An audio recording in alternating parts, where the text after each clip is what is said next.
buenas noches, bienvenidos este sábado, 28 de noviembre, a una charla más del Instituto Juan de Mariana. Una charla muy particular, muy peculiar, porque vamos a hablar de cambio climático y de transición ecológica con tres auténticos expertos. Hablará Manuel Fernández Ordóñez, que es licenciado en Física de Partículas y doctor en Física Nuclear. Es especialista precisamente en física nuclear y es profesor del máster de Environmental Economics de la Universidad Francisco Marroquín. También estará con nosotros Luis Ignacio Gómez, que es bioquímico, emprendedor, docente. Es fundador y editor de Desde el Exilio y colabora habitualmente con Disidencia.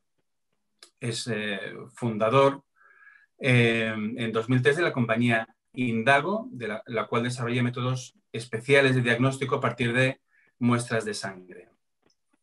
En la actualidad es director en la maestría de Environmental Economics, también de la Universidad Francisco Marroquín. Y es miembro del Consejo Científico de varios laboratorios de diagnóstico en Alemania. Y Francisco Capella es licenciado en Ciencias Físicas y luego realizó estudios en Astrofísica, en Inteligencia Artificial y en Ingeniería del Conocimiento. Y a su vez tiene un máster en Economía de la Escuela Austríaca.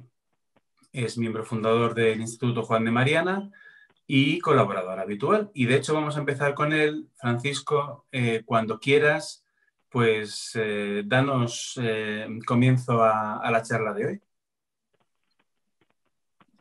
¿Qué tal, José Carlos? Muchas gracias por la invitación, por la organización de esta charla y gracias a Manuel y a Luis por participar. Este tema hace mucho que no lo tratamos, el tema del cambio climático y el tema del ecologismo. Aquí le hemos llamado transición ecológica, que ahora es el término que está de moda. Pero en los comienzos del instituto casi lo inauguramos con unas jornadas dedicadas al protocolo de Kioto, que entonces estaba muy de moda, luego ha habido otros acuerdos y ahí fuimos críticos con el protocolo de Kioto. También el instituto produjo un informe que tuvo mucho impacto, llegó a hablarse de él en el Congreso en Estados Unidos, sobre si las energías renovables y las subvenciones que se estaban dando creaban o destruían empleo. El informe de Gabriel Calzada, Juan Ramón Rayo y otros demostraba, creemos que con rigor, que no se creaba empleo, que se destruía empleo de forma neta. Y por eso nos criticaron, nos atacaron, nos llegaron a llamar antipatriotas, de todo, y dijeron que si éramos negacionistas del cambio climático. Aquí ya empezamos con el término de negacionismo, que yo lo voy a usar a veces porque no sé si los demás me queréis decir qué término usar para la gente que dice que no, que el cambio climático no existe, que todo es un bulo, porque escéptico puede entenderse como que no te lo crees, tienes dudas, pero no se sabe si te lo has mirado o no, si tienes una posición más o menos rigurosa o sólida. Y luego estarían, no sé, cómo llamar también pues, a la gente más mainstream que dice pues, que sí, que acepta pues, todo lo que diga el IPCC o los científicos en general. Yo intentaría, sobre todo, huir de posiciones extremas, de decir que todo es un bulo, no existe, no pasa nada, es un invento, el efecto invernadero es un invento y cosas así, a la posición ahora que está bastante en boga, que es que esto es algo catastrófico, que hay una emergencia climática. Casi que esto es el apocalipsis, que es un riesgo existencial, que nos jugamos la supervivencia de la especie humana. Dos libros que empiezo recomendando, dos autores. Björn Lomborg es conocido desde hace mucho como el ecologista escéptico y tiene varios libros. En 2010 más o menos publicó Cool It, no sé cómo se tradujo, enfríalo o algo así, diciendo que el cambio... Frío. En frío. Que Lomborg acepta básicamente todo lo que dice el IPCC, al menos sobre la parte científica, es más crítico con la parte económica y de recomendaciones políticas, y en ese sentido no es ni negacionista ni escéptico. Pero su libro lo que dice es que es una falsa alarma, es decir, que es un problema, para él es un problema que puede ser serio, pero que las soluciones que se están proponiendo no son ni eficaces ni eficientes, son bastante absurdas. Todo el dinero que se está gastando, es muy antieconómico. Su propuesta principal es básicamente subvencionar, pero subvencionar la investigación en energías renovables. Más que subvencionar la implantación, como se llegó a hacer en España, y así se multiplicaron por 10 el gasto previsto de aquellos 500 millones de euros, pues se fueron a 10 veces más, y ha habido todos los problemas legales o judiciales que tuvo el gobierno de España y los que invirtieron en plantas solares y todo eso. Más que en investigación, que sí se podría considerar un bien público y que si se avanza lo suficiente en todos los tipos de energía, nucleares, solares, viento, geotérmica, pues probablemente el problema se resuelva o se aminore bastante. El otro autor, que es menos conocido, se va a traducir su libro ahora al español, creo, se llama Michael Shellenberger. Y es como un ecologista, digamos, de mercado o no de izquierdas, que está abierto a la tecnología y al capitalismo. Y su libro se llama Apocalypse Never, Apocalipsis nunca, es decir, que de nuevo, en contra del alarmismo, en contra de grupos como Fridays for Future, no sé si los han traducido en español, Viernes por el Futuro, o Extinction Rebellion, la rebelión frente a la extinción. Dice que toda esta gente son histéricos y que además están causando incluso daños psicológicos en los niños, porque hay niños a los que le están asustando diciendo que no van a llegar a adolescentes o que no van a llegar a mayores porque se van a morir todos, que el cambio climático nos va a matar todos. Que todo este exhibicionismo que se está haciendo sirve de poco, no es más que señalización, postureo moral, y que lo que hay que hacer es invertir de forma inteligente, y él defiende firmemente la energía nuclear, que esto es lo que espero que luego Manuel nos comente más adelante. Él es un firme defensor de la energía nuclear. Por repasar rápidamente el tema, el cambio climático nos podemos preguntar si existe o no, si sucede o no, cuál es su causa, cuál es el origen, cuáles van a ser sus efectos o cuáles están siendo y qué hacer al respecto. Si existe o no, hasta hace aproximadamente 15-20 años podía haber dudas porque los datos de 3 fuentes distintas no concordaban. Los datos de satélites por un lado y de globos meteorológicos por otro, o sea, por el mismo lado, y los datos de las estaciones terrestres no estaban de acuerdo. Las estaciones terrestres mostraban calentamiento, mientras que los satélites, que se lanzan a finales de los 70, y los globos sonda meteorológicos, que llevan más tiempo, no mostraban apenas calentamiento. Esto se resolvió y se pensaba que podía haber errores en los satélites y en los globos sonda o errores en las estaciones terrestres. Las estaciones terrestres se hablaba del efecto isla de calor, de las ciudades, de cómo habían crecido las zonas limítrofes, entonces podían tener un efecto de estar calentando la zona de cerca de esa estación meteorológica. Pero reprocesando los datos de los satélites y viendo que podían tener problemas de la instrumentación, que se hubiera desgastado, o problemas de deriva, que el satélite no estuviera exactamente donde debía estar y estuviera pues, en una posición, en una altura diferente, pues ahora ya los datos están bastante de acuerdo y ya sí se ve que hay una señal clara de calentamiento.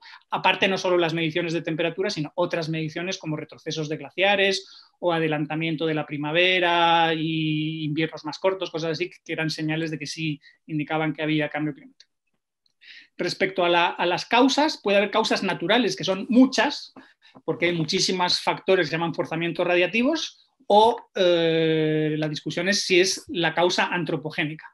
El origen humano se puede deber, normalmente se habla básicamente de gases de efecto invernadero, dióxido de carbono, metano y otros como los clorofluorocarbonos y otros compuestos de esa familia, y también cambios de uso del terreno, que eso se habla menos. Es decir, para cuando talas un bosque y lo usas para la agricultura, pues ahí cambia las interacciones químicas y cambia el albedo del terreno. El albedo es simplemente la reflectividad.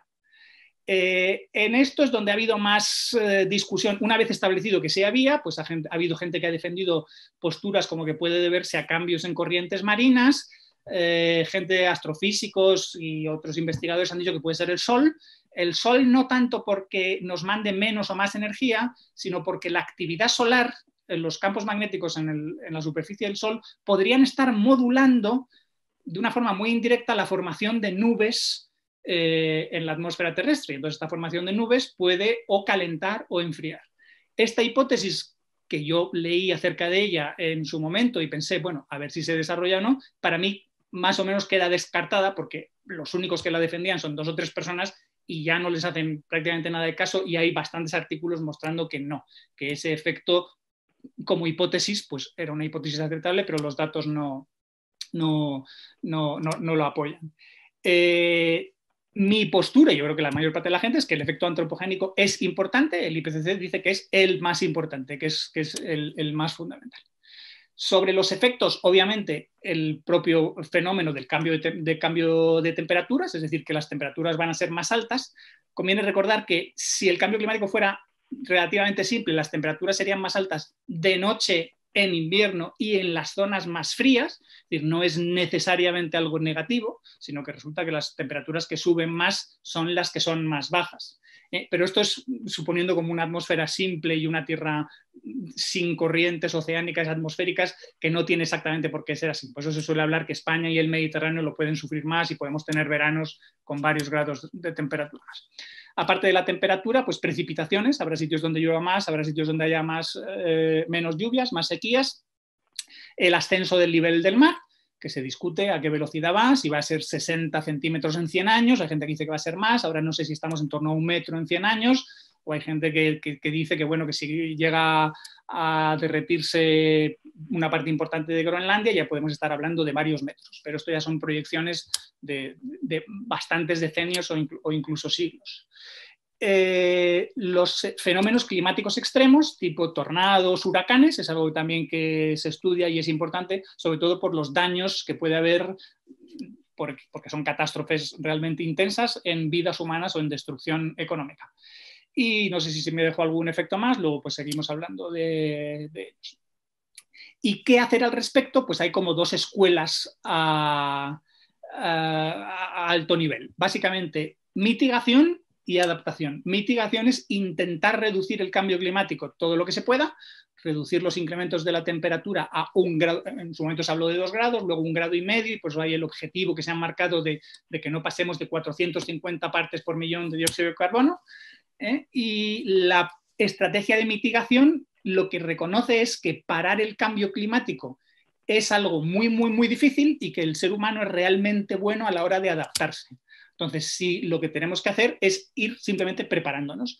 Si el nivel del mar sube, pues ir o renunciando a ciertas partes de terreno que no sean especialmente valiosas, o aprender a vivir en zonas que se inunden periódicamente, o protegerse mediante diques. Un ejemplo típico es Holanda. Una parte importantísima de la superficie de Holanda está por debajo del nivel del mar. Y en su momento, en los años 50-60, eso les causó muchísimos problemas y muchas catástrofes, pero se gastaron un dinero considerable en construir diques y aprovecharon todo ese terreno. Entonces, que el nivel del mar suba no tiene por qué ser una catástrofe si podemos protegernos. Las grandes catástrofes tipo huracanes, hay investigadores, otro nombre que os lanzo es Roger Pielke Jr., que han investigado que aunque cada vez hay más daños, esos daños no son porque los fenómenos sean cada vez más extremos y más fuertes, sino porque cada vez hay más riqueza y más población en zonas en peligro. Pero cuando se calcula el porcentaje de daños, básicamente no está creciendo, incluso está bajando levemente los daños económicos, y los daños en vidas humanas, de hecho, están cayendo. ¿Por qué? Pues simplemente porque cada vez estamos más preparados y vivimos en construcciones más sólidas. No es lo mismo un huracán pasando por un país muy pobre como Haití que un huracán llegando a Florida o a algún sitio del Golfo de México. ¿Vale? Y con esto yo ya he estado un rato. Si queréis, Luis, te cedo la palabra y puedes comentar algo y luego ya seguimos, vamos sacando temas. No, fantástico, Paco, fantástico. Muy buena exposición, muy bien resumido. Creo que has tocado prácticamente todos los temas. Un placer escucharte como siempre. No, completamente de acuerdo con lo que comentas. Sí me gustaría apuntar dos cosas, que no es en contradicción con lo que has dicho, sino que considero que son importantes, porque yo creo que uno de los problemas más graves a que nos enfrentamos el común, los mortales, en este campo del cambio climático, es el de la comunicación. ¿Qué es lo que se comunica, quién lo comunica y cómo se comunica? Y sobre todo, desde qué presupuesto se comunica, ¿no? Para ser un poco más, para tener un poco mejor criterio a la hora de seleccionar las noticias que se nos sirven, tanto desde la prensa como desde la política, sobre temas fundamentales importantes relacionados con el cambio climático, creo que debemos de tener en cuenta tres cosas. La primera, el cambio climático existe, está ahí, lo estamos midiendo. Y efectivamente hay una contribución importante antropogénica que no podemos negar. La segunda, estamos hablando de clima. El clima del planeta es un sistema complejo y caótico, de difícil solución. sobre el que todavía no sabemos absolutamente todo y del que es muy difícil hacer predicciones a futuro. El que sea muy difícil no significa que sea imposible. Y de hecho el propio IPCC y otros investigadores han desarrollado una serie de modelos y han desarrollado una serie de escenarios de cómo se puede desarrollar los procesos de cambio climático y de aumento de temperatura en el planeta en función de diferentes supuestos. Estos modelos son cada vez más importantes, son cada vez más completos, son cada vez más fidedignos y nos están ayudando mucho en los últimos 4, 5, 6 años a entender mejor qué podemos esperar de los procesos de cambio climático en los próximos 20, 30 o 40 años. Es muy importante entender que el IPCC, como cualquier otro organismo de científicos que haga un modelo sobre un sistema complejo y caótico, lo que establece son rangos. Y entonces hay un rango mínimo que ocurriría si de repente dejamos de emitir dióxido de carbono, y hay un rango máximo que ocurriría si seguimos emitiendo la misma cantidad que emitíamos en los años 80. Este último rango, que es el que se recoge en lo que ellos llaman el escenario RCP 8.5, es curiosamente y desgraciadamente prácticamente el único escenario que se tiene en cuenta a la hora de hacer muchos estudios de predicción en temas de cambio climático, lo cual es un error gravísimo. ¿Por qué? Porque es un escenario prácticamente imposible. El propio IPCC lo cuenta, el propio IPCC lo dice. Es un escenario prácticamente imposible porque eso supondría que no habríamos hecho nada desde 1980 hasta hoy, y es mentira. Hemos hecho muchísimas cosas, hemos reducido nuestras emisiones de CO2, estamos en camino de reducirlas aún más, y además supondría que íbamos a quemar muchísimo más petróleo y muchísimo más carbón del que jamás habíamos quemado. Entonces, un escenario RCP 8.5, que supondría un aumento de temperatura de aquí al final del siglo de entre 2,6 y 4,8 grados, es con altísima probabilidad un modelo, un escenario irreal. Igual de irreal que sería el modelo contrario, el más bajo, según el cual dejaríamos de emitir dióxido de carbono y las temperaturas probablemente incluso disminuirían. Eso tampoco va a ocurrir. Pilke, que acabas de mencionar, precisamente, fue el primero, y ahora ya se ha unido a él uno de los autores del IPCC, uno de los investigadores, de los científicos del clima más respetados en todos los ámbitos, que es Tjeke Hausvater, han reconocido que el escenario más probable es el RCP 4.5, es decir, va a aumentar la temperatura entre 1,1 y 2,6 grados. Esto va a suponer cambios, evidentemente. Va a suponer cambios no solamente en la temperatura, sino, como apuntaba Paco, va a suponer cambios en las zonas costeras, va a suponer cambios regionales en cuanto a regímenes de pluviosidad. En unos sitios va a llover más, en otros sitios va a llover menos, etcétera, etcétera. Pero, repito, estos cambios van a ser locales y, por lo tanto, volvemos a una cosa que a mí se me antoja fundamental y que muy pocas veces se menciona. Los problemas complejos, los problemas asociados a sistemas dinámicos y caóticos, requieren soluciones complejas y muchas veces muchas soluciones multidisciplinares y regionales, localizadas a determinadas regiones. No valen las recetas únicas para todo el planeta, ni para todas las sociedades, ni para todos los ecosistemas. Debemos de ser muy cuidadosos a la hora de inventar, diseñar, proponer soluciones donde se van a aplicar. Esto lo haremos luego probablemente cuando entremos en el tema de la transición ecológica, ¿no? Pero vamos, por lo demás, completamente de acuerdo contigo, Paco. Efectivamente, estamos ante un reto. ¿Vamos a tener que decidir entre mitigación y adaptación? Pues no, yo creo que no. Yo creo que disponemos de tecnologías para avanzar en el campo de la mitigación y disponemos de tecnologías, y si no, aparecerán, para avanzar en el campo de la adaptación.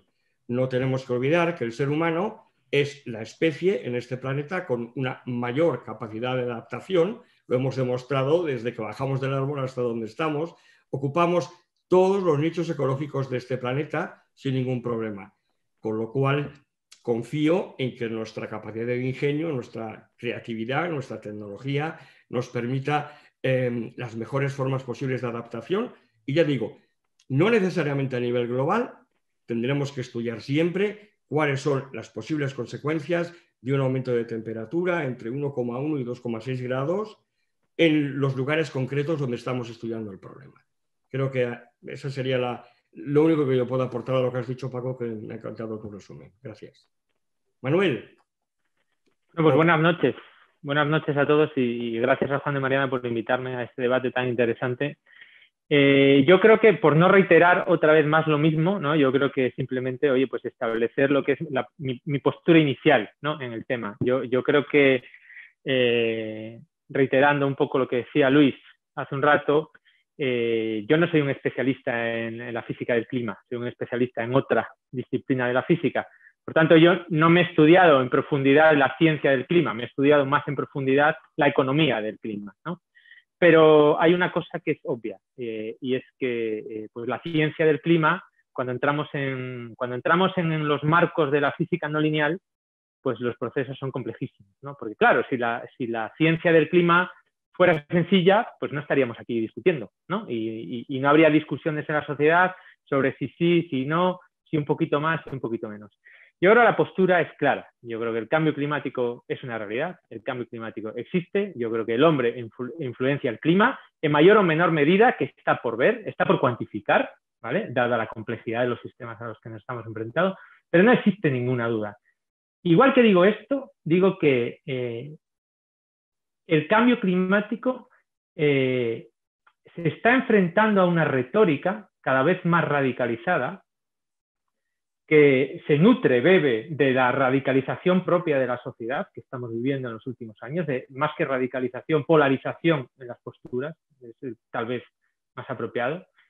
Y lo que está sucediendo, a mi entender, es que es un terreno abonado para los discursos de políticos que vienen a salvarte la vida, de buscadores de rentas y de discursos catastrofistas. ¿Por qué? Porque hay unos intereses creados enormes, ¿no? Los políticos que, insisto, vienen a salvarte la vida, las organizaciones no gubernamentales que se financian, cuanto más catastrofista sea el discurso, mejor se financian, los investigadores que nutren la financiación de su investigación, cuanto más ruido hagan, más notoriedad tienen, mejor se financian, y los medios de comunicación, que cuanto más catastrófico sea el titular, más clics tienen en sus periódicos, ¿no? Todo esto es una bola que se retroalimenta, y un discurso catastrofista, por una parte, o enarbolado por cierta ideología, es contrarrestado por un discurso, llamémoslo negacionista, por los que tienen la ideología contraria. Y al final esto cala en la sociedad que, desgraciadamente, desafortunadamente, no tiene los conocimientos técnicos para posicionarse claramente de uno u otro lado, y al final acabamos en una batalla ideológica que no ayuda a nada, porque al final, y de esto hablaremos luego, yo insisto en que el cambio climático existe, en que el cambio climático es una realidad, en que el cambio climático es un problema, que tenemos que hacer algo con él, pero no es el fin del mundo, ni de lejos es el fin del mundo. Es un problema, y yo me atrevería a decir que es un problema económico y no demasiado grande. Entonces, efectivamente, estamos en dos estrategias, la estrategia de la mitigación, la estrategia de la adaptación. Yo creo que al final las soluciones que pongamos encima de la mesa serán un balance entre dos estrategias, entre la de no hacer absolutamente nada por mitigar y hacerlo todo en adaptar, o no hacer nada por adaptar y hacerlo todo en mitigar. Yo creo que esos dos extremos no se van a dar en ningún caso, y será un balance de los dos. Lo que sí me preocupa enormemente es que en esta radicalización de los discursos que estamos viviendo, lo que sí estamos observando ya y lo que sí estamos viendo es cómo se está consiguiendo que las inversiones graviten hacia ciertos sectores de la economía. Y estamos dejando desatendidos otros problemas mundiales que probablemente sean mayores, más graves y sobre todo más urgentes que el cambio climático, que no estamos atacando y que no estamos enfrentando porque estamos poniendo todas las inversiones en tratar de solucionar un problema que a lo mejor es un problema dentro de 100 años. Es un poco donde quería empezar, ¿no? Vale, por apoyarte en esto, Manuel, esto lo ha tratado mucho Björn Lomborg. Aparte de sus libros, tiene una organización que se llama Consenso de Copenhague, en la que él invita a premios Nobel de Economía y de otras ciencias y les lanza preguntas y además hace encuestas entre la población de cuáles son sus problemas en los distintos países, y en la mayor parte del mundo el cambio climático aparece el último o el penúltimo de todos los problemas que le lanza, que suelen ser unos 20. Entonces la gente le dice, no, yo lo que quiero es tener trabajo, yo quiero tener comida, yo quiero que mi hijo no esté enfermo. Entonces hay medidas tan simples como gastar dinero en desparasitación, en facilitar el libre comercio, claro, en conseguir agua potable para que no haya epidemias de cólera, cosas así, en todo lo que tenga que ver con luchar contra la malaria. Es así, pues hay como 20 objetivos fundamentales que están antes que el cambio climático, y sin embargo el cambio climático es el que tiene como más presencia mediática y más alarmismo, quizá porque se suele vender que es un fallo de mercado global, universal, y que nos va a afectar a todos, mientras que todos los demás problemas son como locales, ¿no? Y desde Occidente quizá los vemos como que son solo problemas del mundo pobre. Tal vez, bueno, sí, porque se puede considerar que es un problema de ricos del que se ocupan de discutir los ricos, ¿no? Que no tienen que preocuparse de otras cosas. Efectivamente, hay incluso una encuesta, no sé si es de la ONU o del Banco Mundial, que se hizo en un montón de países, y efectivamente el cambio climático aparecía en la posición 13 de media. O sea, claro, la gente se preocupa primero de comer, segundo de la salud, tercero de la educación, cuarto de la seguridad, quinto de que su gobierno sea corrupto, etcétera, etcétera. Y luego al final de todo eso, pues está efectivamente el cambio climático, ¿no? Vale, si no os importa, Manuel, os recuerdo lo de silenciaros el micrófono para que Zoom capte la cámara del que está hablando, porque antes me parece que estaba hablando yo y salías tú. A ver, no sé si creo que sigo sin verme, pero bueno, no sé si está funcionando o no. Por precisar algunas cosas de las que ha comentado Luis, es verdad que el clima es un sistema complejo, caótico, muy difícil de conocer. Lo que a mí me gustaría precisar es que lo que es difícil de conocer es lo que se llaman los efectos, digamos, de segunda ronda, las realimentaciones positivas o negativas. Siendo alumno de física, en últimos cursos de carrera o primeros de doctorado, tú puedes construir una atmósfera, añadirle más o menos dióxido de carbono y puede ser una pregunta de examen de ¿y esto, la temperatura, cuánto sube? Entonces, la respuesta depende exactamente de las características de la atmósfera, pero se sabe que teóricamente cada vez que doblas el dióxido de carbono, que en este caso sería pasar de 270 partes por millón, que era lo preindustrial, a 540, la temperatura sube a aproximadamente 1,1 grados o 1,2 grados, depende. El problema es que eso no es el único efecto. Los incrementos de temperatura cambian, por ejemplo, puede haber deshielos, los deshielos cambian el albedo, cambian la reflectividad de la superficie y pueden incrementar más la temperatura. El permafrost se puede deshelar, se puede liberar más metano y puede haber un efecto de realimentación positiva que aumente aún más la temperatura por más gases de efecto invernadero. Y el problema principal en los modelos es que las nubes tienen los dos efectos. Unas nubes, no me acuerdo cuáles son, las bajas creo que enfrían, las altas calientan o al revés, vamos, da igual porque es realmente muy complejo. No está claro el efecto de las nubes si va a ser positivo o negativo. Entonces ahí están las mayores incertidumbres de los modelos.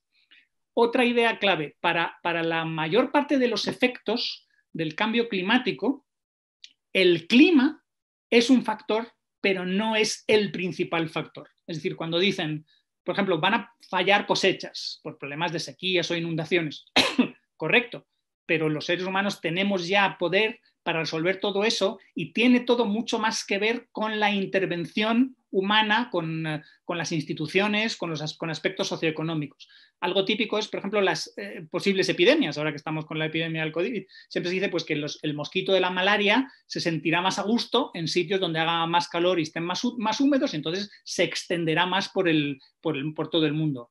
Pero esto, cuando miras los datos, ves que es falso, que el mosquito de la malaria a comienzos del siglo XX estaba en Europa, estaba en Estados Unidos y ahora ya no está. ¿Por qué? Pues porque ha habido cambios de higiene, de salubridad, porque tenemos ya técnicas para eliminar a ese mosquito o, si causa el problema, resolverlo. Con otro tema que no he contado antes, que es la pérdida de biodiversidad, de la cual el típico ejemplo que siempre se presenta es el oso polar. Pues el oso polar si sobrevive o no, no depende tanto del cambio climático, sino de si los cazamos o no. Es decir, la mayor causa de muerte de los osos polares es si nos dedicamos a cazarlos o simplemente respetamos su hábitat y no los invadimos. Y así con muchos otros animales y con muchas otras especies. No es tanto el cambio climático, que obviamente les puede afectar, sino si los humanos decidimos invadir ese hábitat para utilizarlo para agricultura o para lo que sea, para urbanización, o si no, si dejamos ese hábitat prístino para que los animales puedan vivir ahí, pues no habrá ese efecto. Es decir, que hay un factor antrópico no ya sobre el clima, sino sobre todos esos efectos. Luego, para solucionar o reducir esos problemas, no se trata tanto de fijarse en el problema climático, sino qué intervenciones humanas afectan a esos problemas. Apuntas ahí, Paco, un segundo, Luis, por matizar una de las cosas que ha dicho, que me parece muy interesante.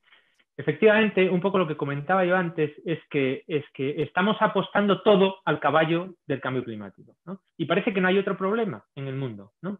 Y comentabas la malaria. La malaria es un ejemplo claro de este tema. Hace 15 años se morían 850.000 personas al año por malaria. 850.000.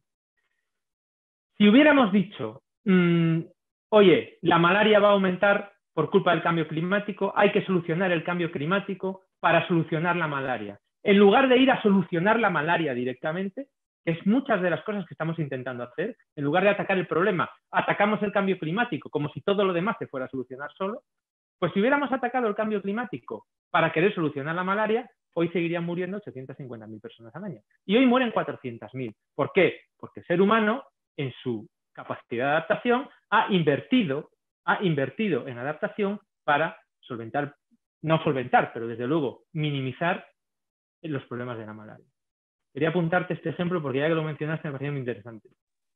Sí, efectivamente, las herramientas de que nos hemos sabido ir dotando para aumentar nuestra robustez como especie en los ecosistemas que ocupamos. Es un tema muy interesante que creo que trataremos un poco más abundantemente en la segunda parte de la charla de hoy, ¿no?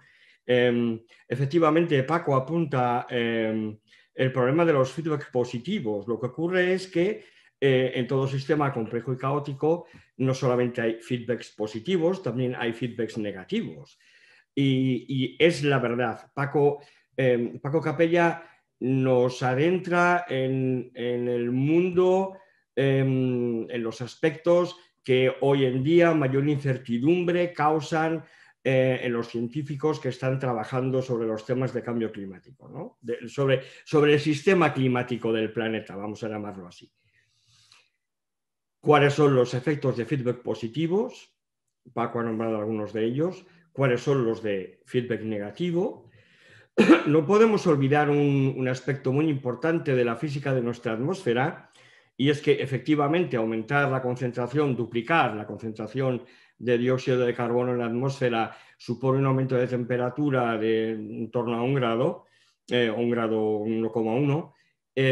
Eso no lo vamos a discutir, es física pura y dura, es así. Ocurre que el gas con el mayor efecto invernadero es el agua, es el vapor de agua. Sobre las reacciones de feedback positivo y negativo de aumentos y disminuciones de vapor de agua en la atmósfera todavía sabemos muy poco. Por eso Paco se preguntaba qué ocurre con las nubes. ¿Son las nubes altas? ¿Son las nubes bajas? ¿En qué medida afectan más o menos al efecto albedo? Sabemos que parte de la temperatura, del calor que se conserva en la superficie terrestre, esto es algo que todo el mundo puede observar. En una noche clara sin nubes, las temperaturas bajan drásticamente, y en una noche cubierta con nubes, las temperaturas no bajan tanto. Eso es un efecto directo de la nubosidad baja durante la noche. Es decir, tenemos todavía una gran serie de problemas y de temas sobre los que aprender un montón. En cuanto al tema de la biodiversidad, vuelvo a lo que apuntaba, a lo que os apuntaba antes, referido a ver los problemas no tanto desde un punto de vista global, sino desde un punto de vista más local. Hace 2 semanas se acaba de publicar en Nature un paper muy importante para mí, que muestra a las claras cómo la mayor parte de los mensajes alarmistas referidos a biodiversidad se debía a un sesgo de muestra. Efectivamente, el 3,5% de los vertebrados sobre el planeta están en declive, pero el resto, todos, o gozan de una salud excelente o están incluso expandiendo el número de individuos. Es decir, es posible que en lo referido a la biodiversidad, tanto animal como vegetal, no estemos ante una catástrofe de la magnitud que pensábamos que podía ser y ante la que podíamos estar hace apenas 5 años.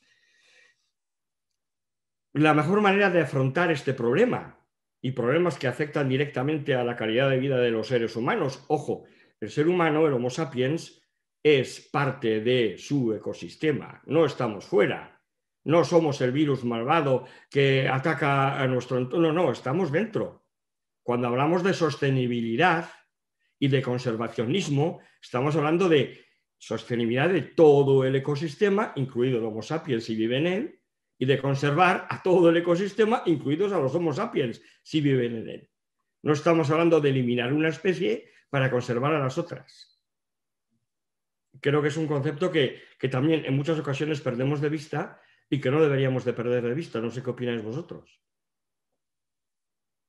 Hombre, ahí hay la versión ecologista extrema de que el ecofanatismo, de que el ser humano es el virus del planeta y que el planeta estaría mejor sin seres humanos, luego casi se alegran de que el cambio climático cause nuestra extinción, porque así como que la tierra Gaia sanará y los animales podrán, y las plantas y todos los demás organismos podrán vivir felices. Esta es una visión, digamos, antihumana, misantrópica, vamos, de desprecio al humano.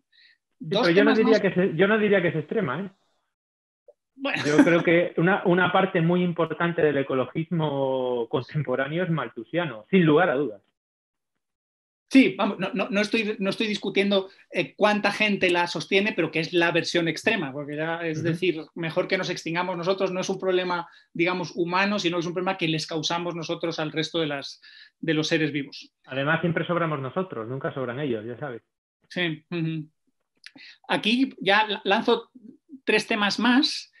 Precisamente es curioso cómo el movimiento ecologista se suele decir que son verdes, pero verdes como las sandías, ¿no? Que verdes por fuera, pero rojos por dentro. Es decir, que hay la casualidad de que no es solo ecologismo, sino es ecologismo combinado con anticapitalismo, antilibertad, antimercado y combinado con eso, con ideologías muy destructivas que han causado millones de muertos como socialismo y comunismo.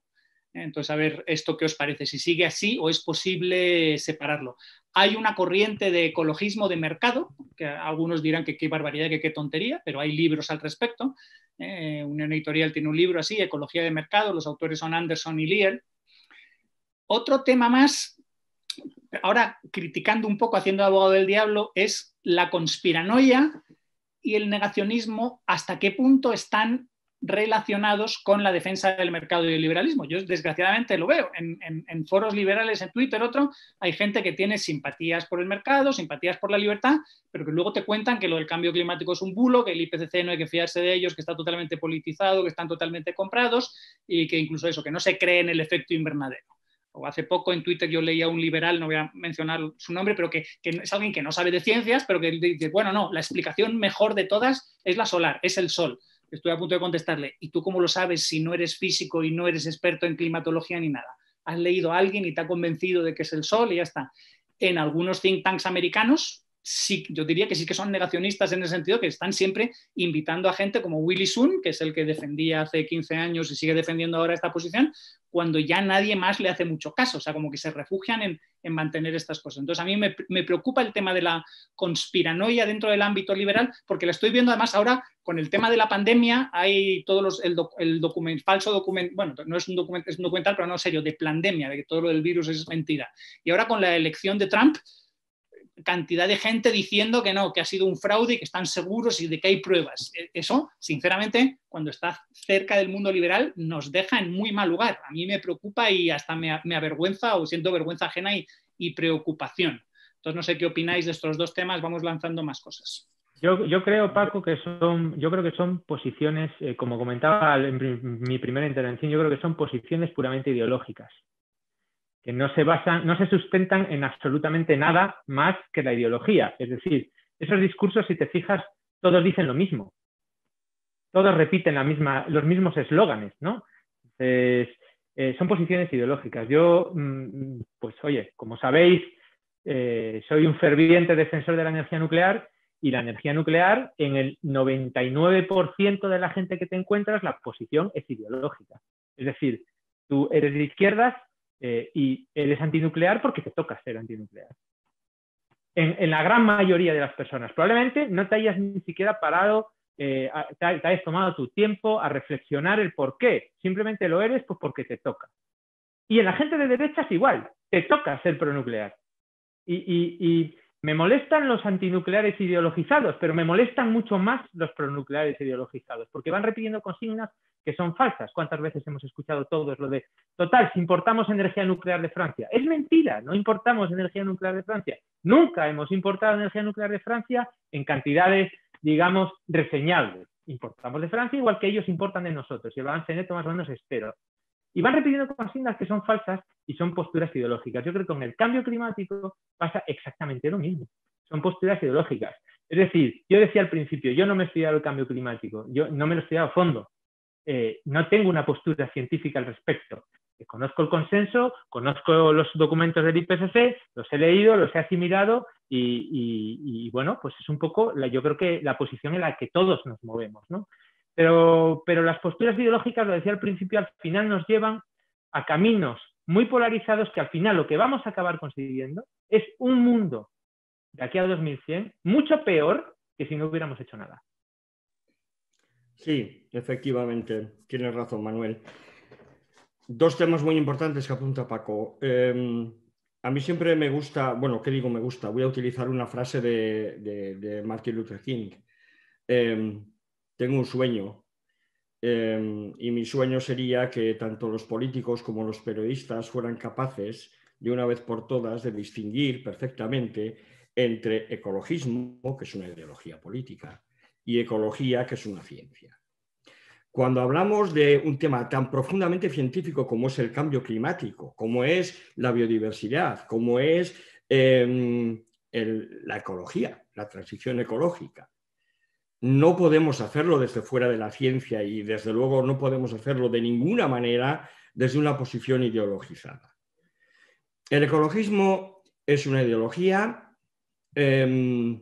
antihumanista, es una ideología profundamente totalitaria, desde la que se pretende dictar a las personas normales no ya solamente el comportamiento desde el punto de vista de cómo te debes de comportar de manera social, sino el comportamiento individual.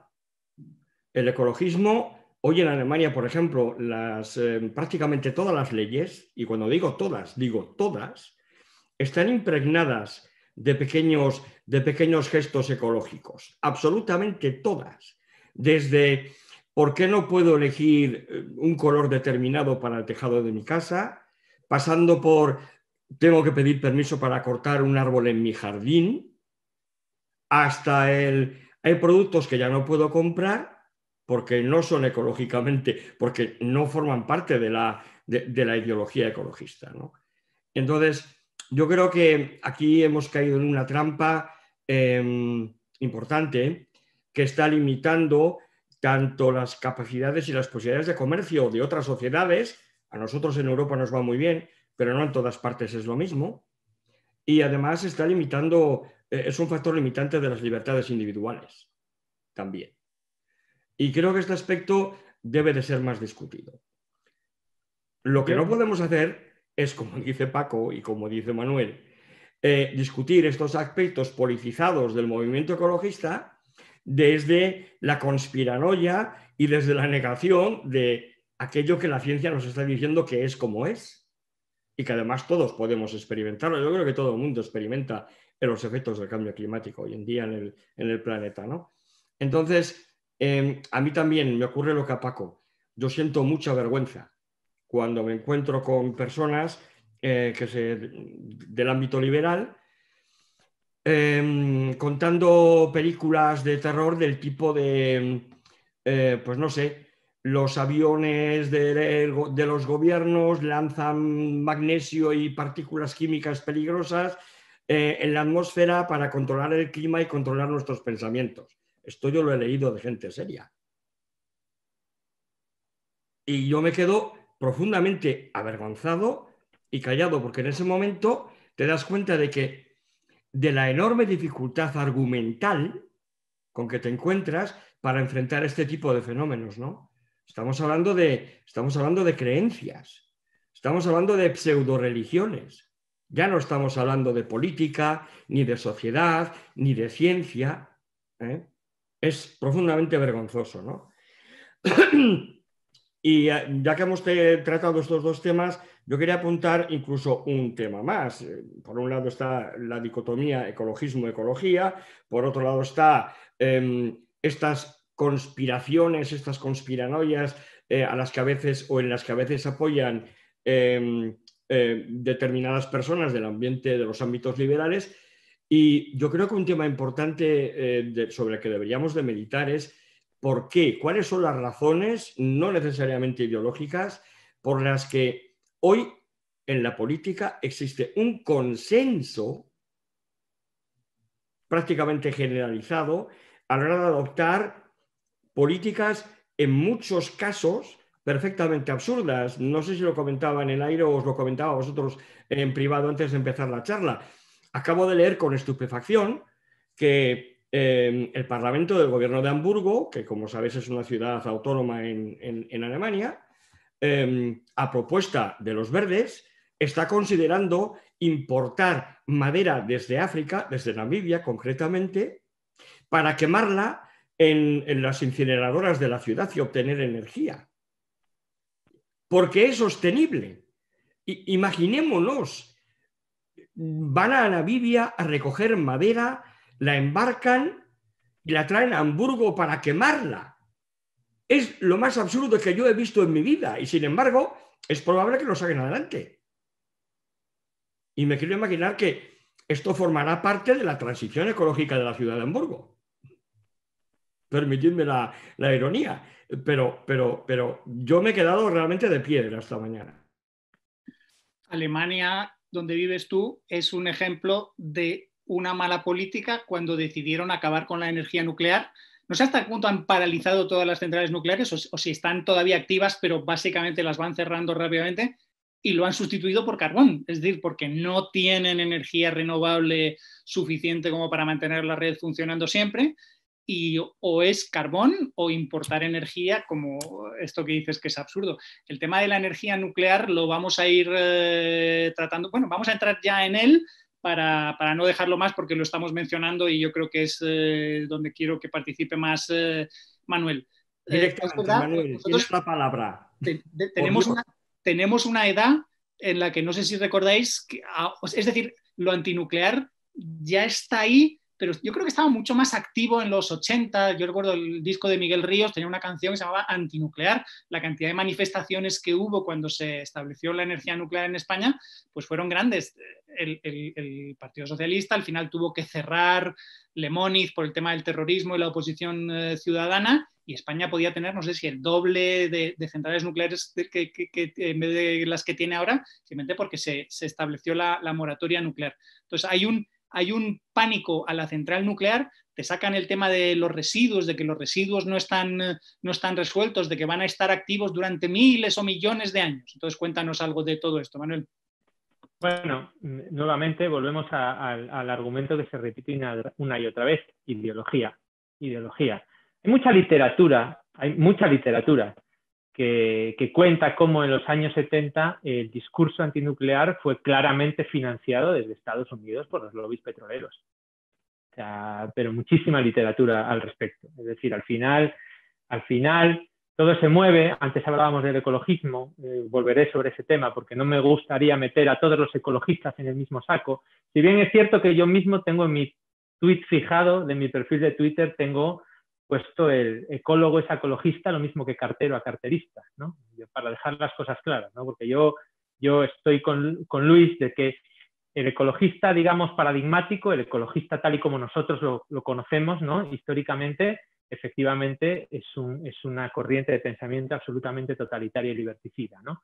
Y lo vemos en el día a día, ¿no? Sin embargo, volviendo a la energía nuclear, mencionabas al principio a Schellenberger, Paco, y Schellenberger es un ecologista muy, muy particular. Nosotros lo trajimos a Madrid hace aproximadamente, yo creo que 1 año y medio, 2, y nos dio una conferencia en perfecto español, por cierto, hay que decirlo, y es un ecologista muy particular porque incluso para mí es radical de la energía nuclear, y me explico. Es radical porque es un ecologista absolutamente antirrenovable. Es decir, yo no soy antirrenovable, absolutamente para nada. O sea, mucha gente me ha criticado muchos años que yo fuera antirrenovable, que no lo soy. Soy antisubvenciones, siempre lo he sido, que no es lo mismo, ¿vale? Igual que a Luis y a mí o a nuestro compañero Velarde nos han criticado incluso ser negacionistas del cambio climático, cuando jamás hemos negado el cambio climático. Lo que negamos es el funcionamiento o la idoneidad de las políticas que se están adoptando para combatir o mitigar el cambio climático.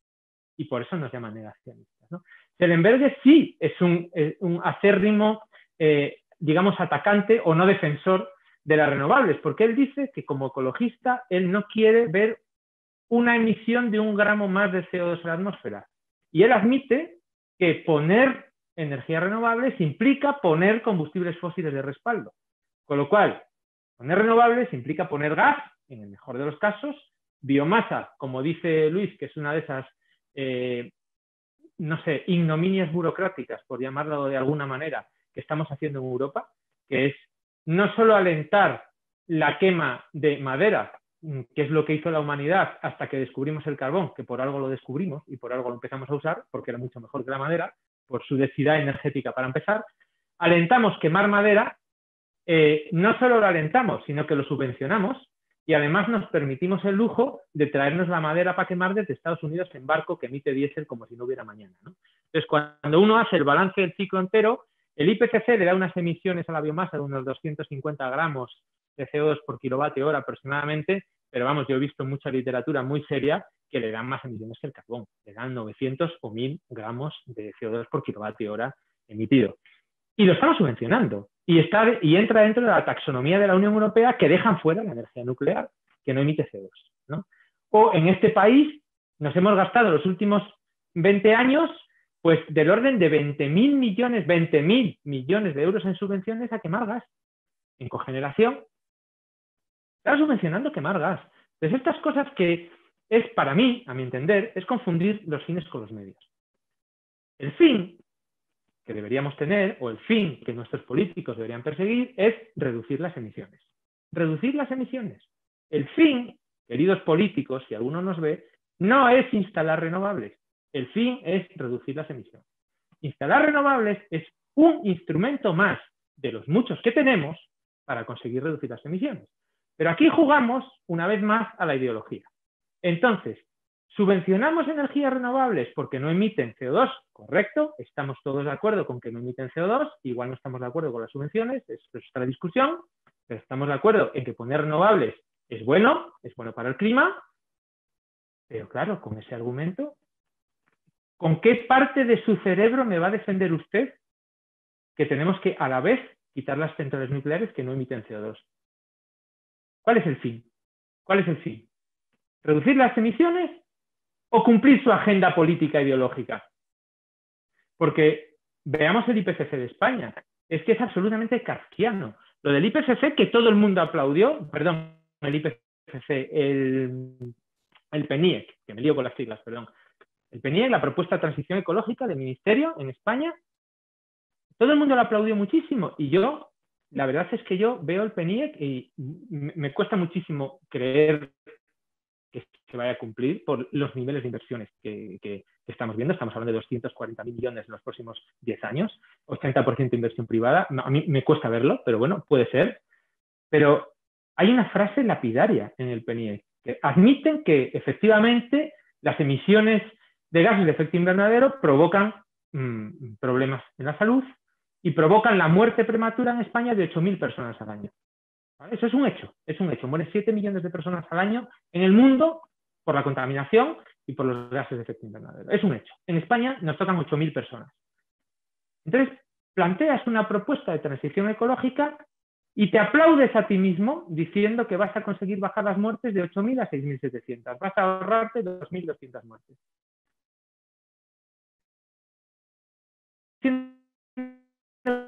Está planteando una transición ecológica en la que plantea no cerrar absolutamente ni 1 kilovatio hora de gas, ni uno, y plantea por su posición ideológica cerrar las centrales nucleares que no emiten CO2, que podrían ahorrar todavía más muertes.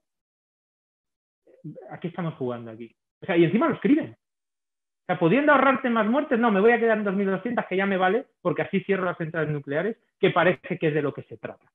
Entonces, estas posturas ideológicas que no admiten ningún tipo de defensa, ninguno, pues es un poco lo que estamos viendo a nivel europeo, no en todos los países, es cierto, pero a nivel europeo, siendo el caso paradigmático la histeria post-Fukushima de Merkel, ¿no? Que le llevó a cerrar de manera casi inmediata la mitad de sus centrales nucleares, más o menos sigue teniendo la mitad ahora, pero con un calendario muy claro de cierre en los próximos años. Y claro, nos encontramos situaciones como la vivida esta semana, ¿no? Una situación anticiclónica donde apenas había viento en Alemania. Y claro, ¿con qué nos encontramos? El otro día lo pusimos en las redes sociales, ¿no? Pues que el 75% de la electricidad de Alemania la están produciendo tomando gas y carbón. Es cierto que es un momento puntual. Es cierto que en valores medios, por supuesto, Alemania ha bajado sus emisiones en los últimos años. Hombre, solo faltaría, ¿no? Que con el dinero, Luis, tú lo notarás muy bien en la factura de la luz en Alemania, pero con el dineral que estáis pagando, pagáis la electricidad más cara de Europa, de lejos, o sea, con la electricidad, con el dineral que estáis pagando, solo faltaría que no se notara en la bajada de emisiones. Pero claro, la bajada de emisiones no puede venir solo del sector eléctrico. No puede venir solo del sector eléctrico. Hay muchísimos más sectores. El industrial, el transporte, que son emisiones. Y ahí Alemania no ha conseguido apenas nada. Las emisiones de Alemania como país globales están más o menos planas en los últimos 10 años. Las emisiones del sector de producción de electricidad han disminuido con la penetración grandísima de energías renovables. En momentos puntuales quema muchísimo combustible fósil, lo cual para mí es un error porque si hubieras dejado tus centrales nucleares podrías haberte permitido el lujo de cerrar más carbón. No lo hiciste por una postura ideológica y bueno, había ciertos pactos de gobierno que respetar y ciertos favores que devolver, y eso son las dinámicas del poder y las ideologías las que están determinando las políticas energéticas de Europa. No nos engañemos, no hay ninguna base científica detrás, absolutamente ninguna. Comenta algo entonces del tema de los residuos. Paco, espera, dos pequeñas puntualizaciones a lo que ha dicho Manuel, muy rápidamente. La primera, tenemos que tener en cuenta una cosa, no vamos a caer en los mismos errores argumentales en los que caen nuestros políticos y nuestra prensa. El dióxido de carbono no mata a nadie. Lo que mata son los óxidos de nitrógeno, los óxidos de azufre, las micropartículas. Tienes toda la razón. Ya tenemos el cerebro lavado. Claro que sí, están asociadas a los procesos de combustión, pero que no tienen nada que ver con el CO2. El CO2, el dióxido de carbono, no es un contaminante. Hay que decirlo muy claro. Y la segunda, te lo voy a discutir. Que no es una puntualización, apoyándome en lo que comentas y aprovechando esto de los contaminantes asociados a la combustión, ¿no? Esto hace aún más absurdo que, por ejemplo, en Alemania, desde hace 10 años, se fomenta la instalación de sistemas de calefacción con pellets, con biomasa, que son los que están aumentando y manteniendo de facto, no los coches, estos sistemas de calefacción, los niveles altos de óxidos de nitrógeno y óxidos de azufre y micropartículas en el aire de las ciudades. Es increíble, pero es así. Forma parte de la transición ecológica del gobierno alemán. Luis, ¿qué tal? Bueno, pues tengo que cortaros aquí un momento porque la verdad es que tenemos una cantidad de preguntas increíbles. Siempre estamos sorprendidos con el éxito que tienen estas charlas de los sábados, pero lo de hoy ha sido espectacular, tanto en la cantidad de gente que nos está viendo como en el número de preguntas qué están haciendo. Y voy a dar paso enseguida a las preguntas, pero antes quiero incidir en un aspecto que ha dicho Paco Capella sobre la posición de mucha gente, ¿no? que por mantener digamos, sus ideas ideológicas, no necesariamente prejuicios, pero sí sus ideas ideológicas, pues llegan a enfrentarse a lo que son los hallazgos de la ciencia, ¿no? Y yo entiendo que la posición que debemos tener es exactamente la contraria, basarnos en la ciencia, en las ciencias físicas, pero también en lo mejor de las ciencias sociales, para dar una respuesta adecuada a los problemas. Y desde luego la posición del Instituto Juan de Mariana es exactamente esa. Pero bueno, voy a pasar a dar paso a las preguntas. Pablo de Mayo, Antonio Cardona, menciona, lo habéis comentado, cómo los distintos tratamientos del suelo por parte del hombre pues pueden influir en el clima, ¿no? Es una de las cuestiones que estamos empezando a entender. Y plantea qué efectos medioambientales y sobre el clima tendría si la gente fuera vegana de forma global, ¿no? Porque eso pues cambiaría los usos del clima y demás. Y yo querría también unirlo a una pregunta que es posterior, pero que bueno, también habla un poco de retroalimentación, de efectos y demás. Iván Echarri pregunta si el principal gas de efecto invernadero es el vapor de agua, y esto es así. Él plantea un aumento de la temperatura, aumentaría la cantidad de vapor de agua y por tanto sería una especie de feedback positivo, ¿no? Bueno, os lanzo estas dos preguntas, tenemos todavía muchas más. Respondiendo directamente a la segunda pregunta, no necesariamente, porque el fenómeno de la lluvia, el fenómeno de la condensación de vapor de agua y formación de nubes y descomposición de las nubes para generar precipitaciones, es un fenómeno que también va asociado a consumo de energía, con lo cual, de momento, desconocemos cuál es el balance real de un aumento de la pluviosidad y de un aumento de la concentración de vapor de agua en la atmósfera, en el sentido de que un aumento de la precipitación, que sería la consecuencia lógica, en muchas zonas geográficas de nuestro planeta no se iba a traducir en un aumento de las temperaturas, sino que se iba a traducir en un aumento de la innivación, por lo tanto un aumento del efecto albedo y por lo tanto probablemente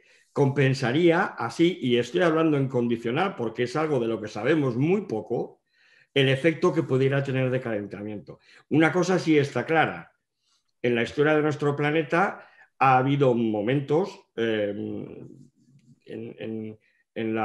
momentos geológicos, en los que teníamos una concentración de dióxido de carbono cercana a las 4.000 partes por millón, con un alto grado de humedad, una alta concentración de vapor de agua, una muy profusa vegetación que consumía grandes cantidades de dióxido de carbono, que es el que estamos quemando ahora, curiosamente, y eso no supuso un desastre ni para los ecosistemas ni para la vida en el planeta. Es algo que no debemos olvidar. Es decir, hay una serie de efectos, de outputs de estos sistemas complejos que no somos capaces de valorar nosotros como especie porque llevamos demasiado poco tiempo aquí encima del planeta. Y desde luego nosotros como generación en absoluto, porque carecemos de cualquier tipo de información fidedigna más allá de la que hayamos podido recolectar tal vez en los últimos 1000 años. Con lo cual es muy difícil. ¿Alguien quiere responder a la primera pregunta sobre los cambios de uso del suelo? Paco.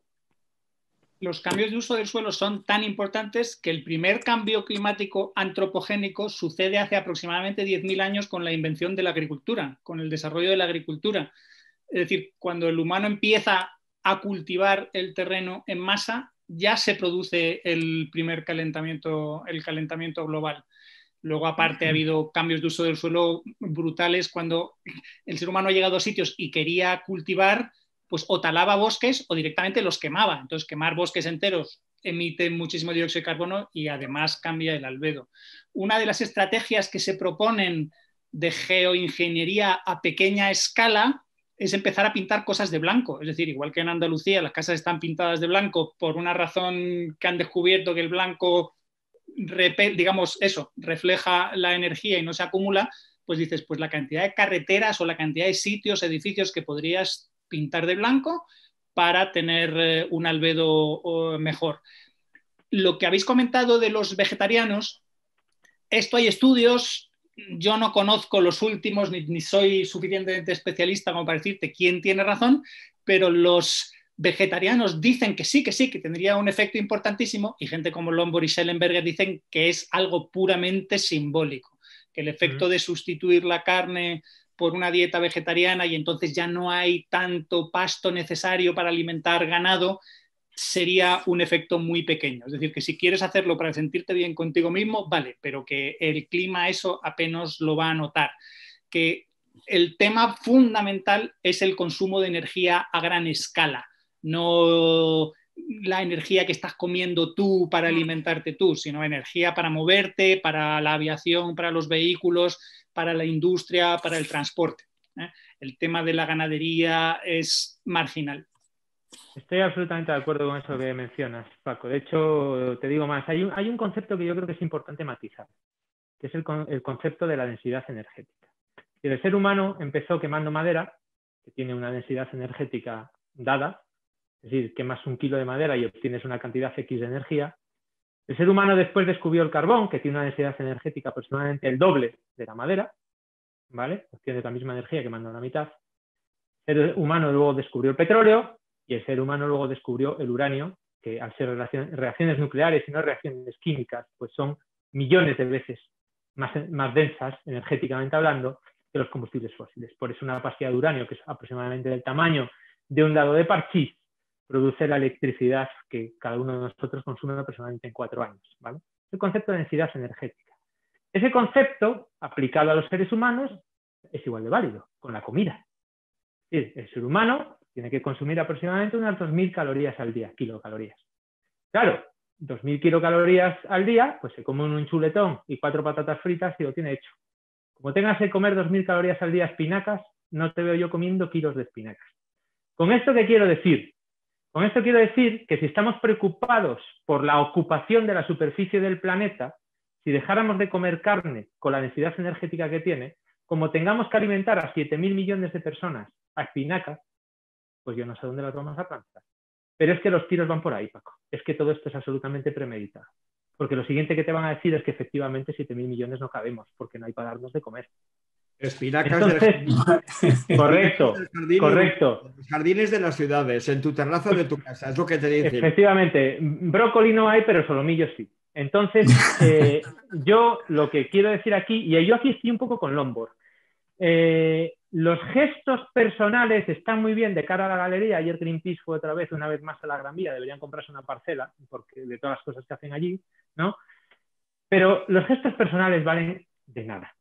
O sea, para el clima de nada. Valen tal vez de concienciación, pero claro, como estamos concienciando, en mi opinión, en la dirección equivocada, pues valen de bien poco. La literatura, que por lo menos al menos la que yo he leído, y un poco estoy de acuerdo con Lombard, dice que cambiar a una dieta vegetariana completa, pues te puede ahorrar un 2-3% de las emisiones de CO2 que vas a incurrir en toda tu vida. 2%. Es decir, eso se va uno al mercado de emisiones de CO2 y por 300 o 400 euros lo tienes apañado. Es decir, pagas 300 euros, te compras los derechos de emisiones y come carne toda tu vida, porque el resultado va a ser el mismo. Es decir, lo mismo nos aplica a los aviones, ¿eh? Si los 4.500 millones de personas que viajan en avión en un año dejaran de hacerlo y erradicáramos los aviones de la faz de la Tierra, de aquí a 2100 la variación en temperatura serían 0,05 grados. Nada despreciable. Los problemas no están ahí, los problemas están en otro lado. Dejadme poneros otro ejemplo, el coche eléctrico. Otro ejemplo más de la ideología burocrática que nos domina, el coche eléctrico. Bueno, una vez más, la ideología, hemos leído mucho por ahí que al final el coche eléctrico contamina más que un coche de gasolina si tiene estos ciclos. No, hombre, no, ¿cómo va a contaminar? No es así, ¿vale? Pero si haces el balance entero, es cierto que el coche eléctrico contamina menos que un coche de combustión, combustibles fósiles, es cierto, contamina menos, pero ¿cuánto menos? Hay literatura varia, Hay quien dice que en la vida útil del coche te puede ahorrar 8 toneladas, ¿vale? Entre 8 y 35 toneladas. Ahí vamos a coger un valor medio. 20 toneladas. Tienes un coche eléctrico, te va a ahorrar en 10 años que uses el coche la emisión de 20 toneladas de CO2, por ejemplo. Luis, ¿a cuánto está el precio de la tonelada en el mercado? 25 euros. Es decir, con 500 euros me lo ha apañado. Y ahora yo voy a comprarme un coche eléctrico y me dan 5.000 euros de subvención. Me dan 5.000 euros de subvención. Oiga, coja usted 500, vaya al mercado de emisiones, cómprese emisiones por valor de 500 euros y está usted consiguiendo lo mismo que comprarse un coche eléctrico, pero mañana, no dentro de 10 años. Mañana. Y con los 4.500, ¿qué les van a enviarlos usted en acción, en la malaria, en hacer diques o en lo que usted quiera? Y va a ayudar usted más a la gente a mitigar la temperatura del planeta, porque no lo va a conseguir de esta manera. Bueno, hay más preguntas. Por ejemplo, Pablo de Mayo menciona que Lomborg propone utilizar técnicas de geoingeniería. Yo no sé si alguno de vosotros tiene algo que decir al respecto. Y Charlie también menciona el enfoque de servicios ecosistémicos. Si tenéis algo que decir al respecto. Sí, lo de geoingeniería es relativamente sencillo. Si el problema es que la energía que está entrando es demasiada en relación con la que sale, pues vamos a ponernos una especie de paraguas o parasol para evitar que entre energía. Entonces, la aplicación de geoingeniería de la que más se está hablando es simplemente expulsar micropartículas, sulfatos o otras partículas a la atmósfera.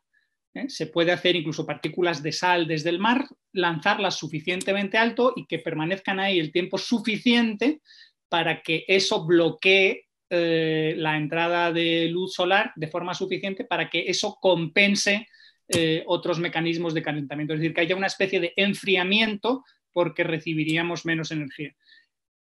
Problemas ahí son si esto es viable o no, porque en realidad no se ha hecho nunca más que a experimentos pequeños a pequeña escala, y la incertidumbre del no saber, el principio de precaución, que me doy cuenta que en su momento estaba muy de moda y ahora es la primera vez que lo mencionamos en esta charla.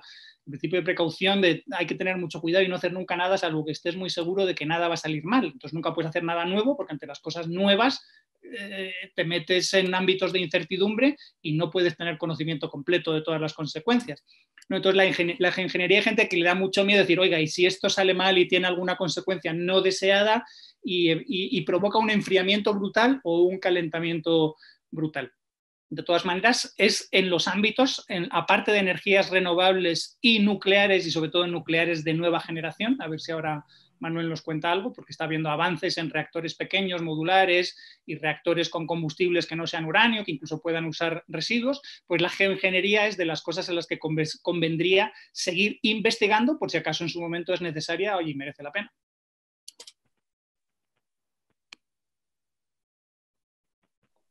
Estaba intentando averiguar a qué se refieren hoy en día cuando hablan de servicios ecosistémicos, y por eso preguntaba en el chat de YouTube, pero me he dado una vuelta rápida por la página del Ministerio y estamos hablando fundamentalmente de servicios, no sé si de provisión estatal o de provisión privada también. Cabría una provisión privada de estos servicios dedicados pues, a procesos de producción primaria, facilitación de la fotosíntesis, el ciclo del agua, etcétera, etcétera, ¿no? Provisión de alimentos, provisión de agua potable, todo ese tipo de cosas. Me parece una pregunta entonces muy interesante, porque nos llevaría a tocar un tema, no sé si son horas ya, del que tampoco hemos hablado aquí y que tiene que ver con la transición ecológica, que es de la asignación de derechos de propiedad y la discusión de quién debe asignar el reparto, la distribución y la explotación de los recursos. ¿Debe de ser el Estado? ¿Es posible una organización de mercado libre capaz de gestionar estos recursos de escasez? Tenemos pruebas documentales, voy a preguntar a Paco directamente y a Manuel, que sé que Manuel ha leído mucho sobre el tema, que nos muestren que la gestión privada o la cogestión privada incluso es mucho más efectiva a la hora de manejar recursos escasos que la gestión puramente estatal. Se me antoja un tema muy interesante. Yo, desde luego, soy de la opinión de que la gestión privada y la cogestión de agentes privados y agentes estatales es la mejor opción, infinitamente mejor, infinitamente más efectiva desde una perspectiva de libre mercado y de asignación de propiedad, de derechos de propiedad privada, que la gestión estatal, ¿no? Pero no sé qué opináis vosotros, Paco y Manuel. Hay una autora muy interesante que es Elinor Ostrom, que le dieron el Premio Nobel de Economía, que trata el tema de que las soluciones no son solo mercados impersonales o Estado, sino que hay soluciones intermedias, aunque a pequeña escala, de gestión de bienes comunes, como por ejemplo bosques y todos los servicios ecosistémicos que da un bosque, la madera, la caza, el control del clima y el control de las lluvias. Entonces, eso lo resuelve mejor, más que el Estado, que suele estar lejos y no sufre los efectos y no tiene el conocimiento, pues la gente que vive ahí. Los manglares, lo mismo. Las abejas, que se ha hablado con cierta frecuencia de que está habiendo un colapso, de que se están muriendo las abejas, que no se sabe si es por contaminación, cambio climático, que pues resulta que no es tan cierto, es decir, que hay colonias de abejas que se extinguen, pero otras, o que mueren, pero muchas otras las sustituyen, y además es un sector que también tiene una parte comercial, es decir, hay dueños de colonias de abejas que las mueven de un sitio a otro donde necesitan servicios de polinización, y entonces ahí al final no va a haber problemas graves. Yo creo que se interpreta muchas veces erróneamente a Armstrong, porque Armstrong efectivamente nos habla de la propiedad colectiva de los recursos naturales, pero claro, pero Armstrong, cuando se refiere a la propiedad colectiva de los recursos naturales, es propiedad privada. Lo que pasa es que es privada de unos pocos, no de una persona. Es decir, al final, una comunidad de vecinos es una propiedad colectiva, pero privada.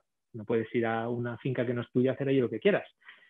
Armstrong nos pone ejemplos paradigmáticos. Habla de los bosques de Torbjörn en Suiza, pero te das cuenta que hay poblaciones en Japón con un clima y una orografía similar a esa zona de Suiza, donde de forma completamente desconexa llegaron a las mismas soluciones. No hace falta irse tan lejos. Tenemos en España el Tribunal de las Aguas de Valencia desde el siglo XIII, ¿no? Que de manera privada gestiona las aguas hasta que en 1951 se hizo el primer embalse que palió bastante el tema de las sequías esporádicas en la zona de Levante.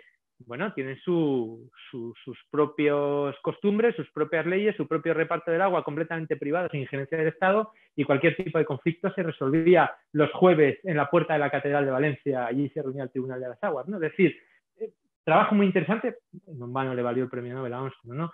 Yo creo que efectivamente, por eso, volviendo al principio de la discusión, yo no quería meter a todos los ecologistas en el mismo saco, porque sí que hay corrientes de ecologismo de mercado, que efectivamente cuando uno lo dice por ahí fuera, ecologismo de mercado, uno lo miran como dice, bueno, eso lo decía Terry Anderson, ¿no? Decía, cuando escribí mi primer libro de ecología de libre mercado, decían que la ecología de libre mercado era un oxímoron y yo era el moron, ¿no? En inglés, dice, tú eres el zoquete, esto como no te lo crees en tú, ¿no? Pues sí, las soluciones de mercado a problemas ecológicos que en realidad se fundamentan en la escasez de recursos naturales o en el uso en competencia a ciertos recursos naturales, se soluciona mejor sin la intervención del Estado y por acuerdos voluntarios entre particulares. Claro, siempre y cuando, como bien nos explicaba Ronald Coase, estén los derechos de propiedad bien definidos y los costes de transacción sean bajos, ¿no? Que es una condición que no siempre se da. Por ejemplo, en el tema de la contaminación o emisión de gases de efecto invernadero, pues es muy difícil asignar derechos de propiedad a la atmósfera, y a eso se le aduce normalmente, pues dice, bueno, pues hay un fallo del mercado y tiene que intervenir el Estado. Claro, lo que pasa es que luego la intervención del Estado generalmente siempre empeora el problema, nunca lo arregla, ¿no? Pero ejemplos tenemos miles. Las cuotas pesqueras, la reintroducción del lobo en Yellowstone, los ríos, muchos ríos en Estados Unidos, la tala de los bosques, gestión de espacios recreacionales en Estados Unidos. En fin, tenemos infinitos ejemplos, y hay asociaciones ecologistas como el PERC en Estados Unidos, la British Conservation Alliance en Reino Unido. Hay muchas asociaciones de ecología de mercado que se fundamentan en una cosa muy concreta, que es admitir que las políticas son mucho mejores cuando los acuerdos son voluntarios entre privados y no cuando el Estado se pone de parte de una de las dos partes en conflicto. Porque cuando te pones de parte de una de las dos partes, lo que estás haciendo es ejercer la coacción sobre la otra. Y las soluciones de coacción a largo plazo nunca son una solución, porque al final lo único que consigues es que se generen lobbies de presión para que cuando el gobierno cambie, ahora me apoyen a mí, y cuando el gobierno cambie otra vez, apoyen al otro, y cada 4 años estamos cambiando de leyes, ¿no? Como vemos, no solo en la ecología, sino en la educación o en cualquier otro ámbito de la vida absolutamente ideologizado, ¿no? Entonces, el ecologismo, el que conocemos tradicional, el ecologismo totalitario del que hablábamos al principio, no se plantea ni siquiera una solución de libre mercado. ¿Por qué? Porque le va mucho mejor arrimándose al poder, ejerciendo lobby y consiguiendo pues, que pasen leyes que consigan lo que ellos quieren. Bueno, hasta el punto de que tenemos diputados, ex directores de Greenpeace, que han conseguido pasar pues, una ley para que se prohíba la minería del uranio en España. Que es yo cuando conocí al señor Uralde, lo conocí en una gasolinera que iba camino de una manifestación a Salamanca para pedir el cierre de la mina de uranio que había comprado la empresa australiana minera Berkeley, ¿no? Entonces ahora lo tenemos en el Congreso de Diputados y han conseguido pasar una ley para prohibir la minería del uranio en España. Sí, absolutamente legítimo. Sí, no lo criticamos, eso es la democracia, ¿vale? No criticamos eso.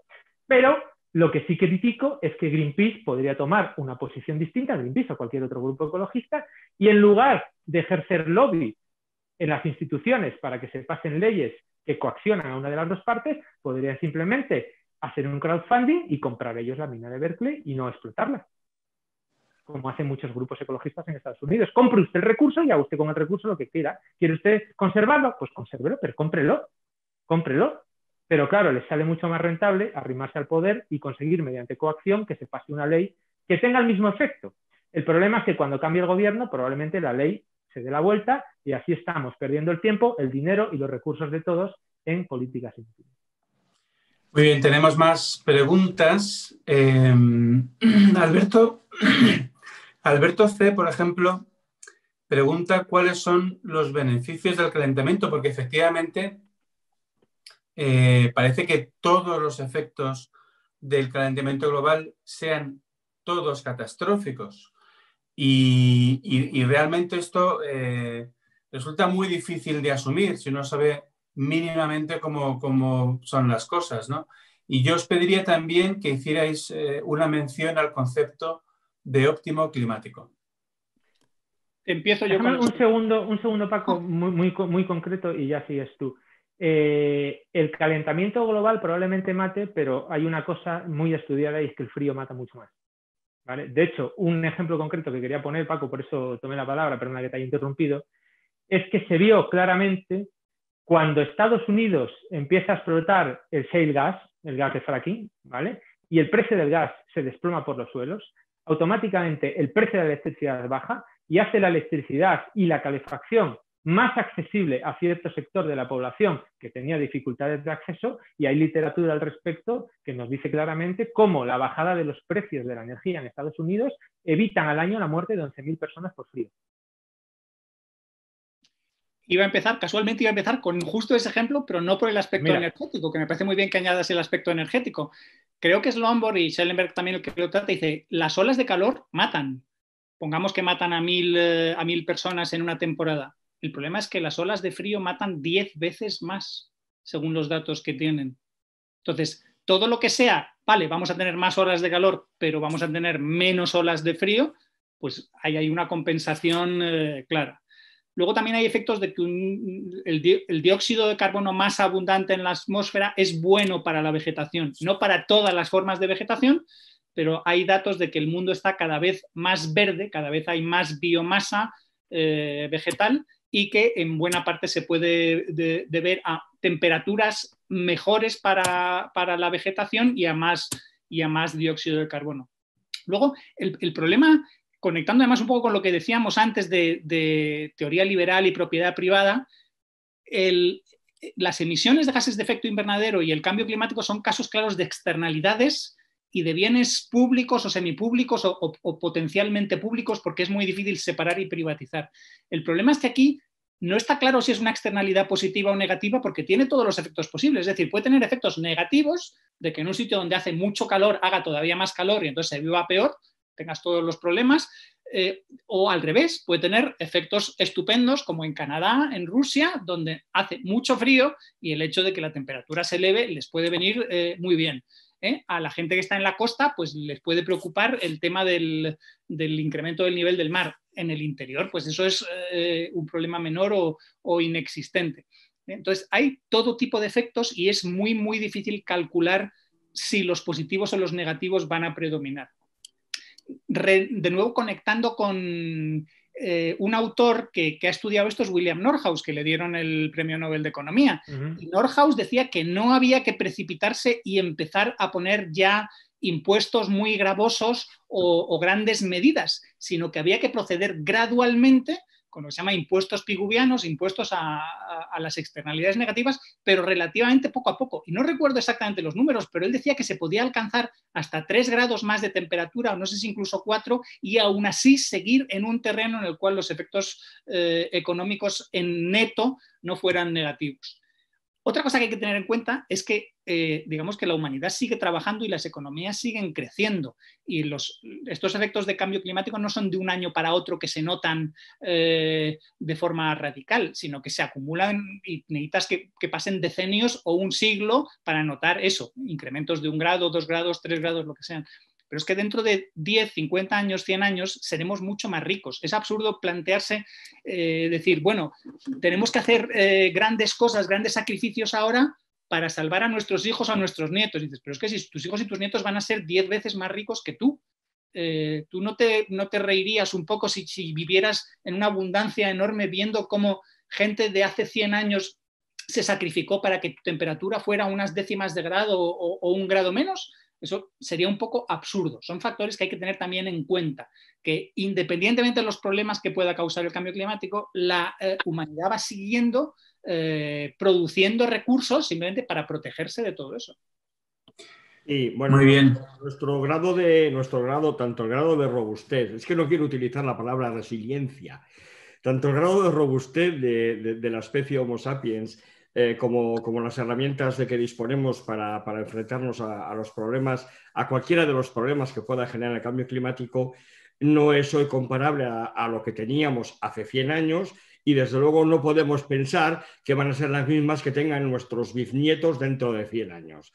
Eso para empezar. Segundo, comenzabas, Paco, comentando algo que entronca perfectamente en lo que yo decía al principio, es decir, estamos ante un problema sistémico de complejidad, de una situación de caos que debemos de afrontar de manera local.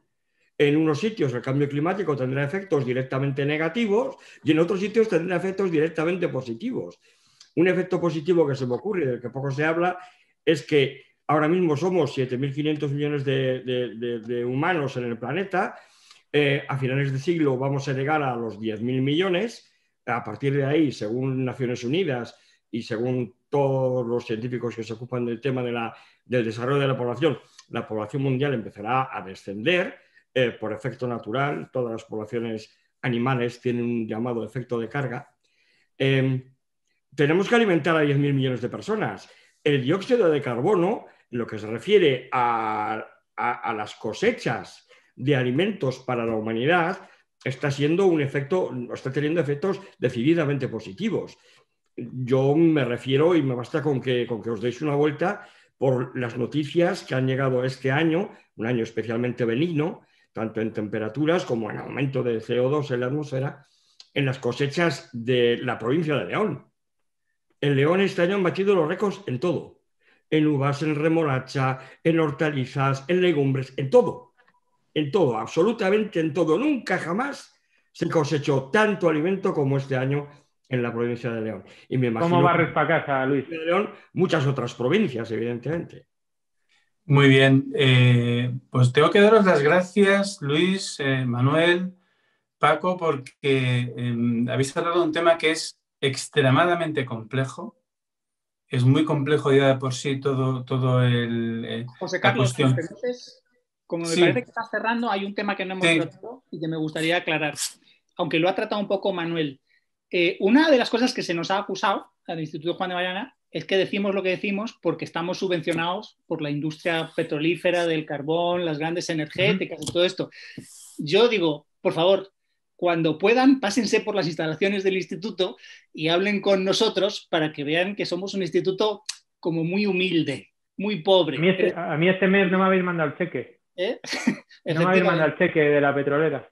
De la British Petroleum, a mí tampoco me ha llegado nada, es una pena, oye. Porque o nos lo estamos quedando todo y lo estamos escondiendo muy bien, o porque no nos llega. Yo entiendo perfectamente que las grandes petrolíferas o empresas de carbón en Estados Unidos son muy importantes, den dinero a muchísimos institutos o fundaciones en Estados Unidos. Al Juan de Mariana realmente no nos llega. A veces nos han dado algún donativo menor, hemos ganado algún premio, fundaciones como Templeton o Atlas o Liberty Fund, que luego gente acusa que ellos están financiados por petrolíferas o carbón o energías sucias y entonces nos dan el dinero a nosotros. Es todo tan indirecto y cantidades tan ridículas que no tiene mucho sentido.